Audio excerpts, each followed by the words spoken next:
Hey guys, what's going on? All right, so you're looking for the benefits of renting a house. Now, there's a couple different aspects we're looking at here. You could be looking to rent out your own house to somebody else, to a tenant, or renting a house and paying rent to somebody else instead of purchasing a house. Now, I'll kind of cover both briefly. All right, renting out a house, I rent. All right, even though I could buy a house, I would much rather rent currently right now. The reason why is renting is ultimately cheaper than buying a house. Much cheaper. Now, the common conception is that you're just throwing your money into a hole when you're renting.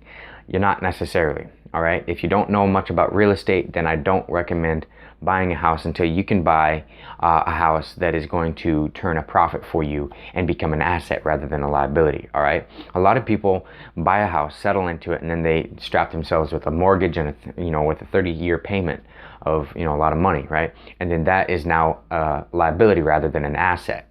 Okay, an asset is something that somebody else pays off for you and that puts money in your pocket, right? A liability is something that you pay off for somebody else, all right? Or something that is taking money out of your pocket, right? So when you buy a house and move into it, you're paying for the bank's asset. They're using your money to pay for their asset, all right? They're making all that interest off of it. Plus, you miss the payments, they get the asset, right?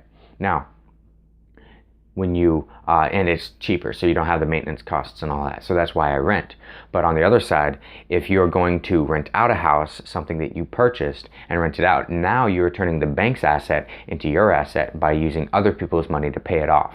All right, then people say, oh, you'll have to worry about tenants. Well, yeah, but that's what property managers are for, and that's what your spread is for. You into your cash flow, you work out the maintenance costs. If somebody is messing with your house, you work that into your spread and your cash flow. All right, so there's a lot of pros and cons to both, but there's more pros to money in your pocket, somebody else paying off your asset. All right, so hopefully that kind of helps you out.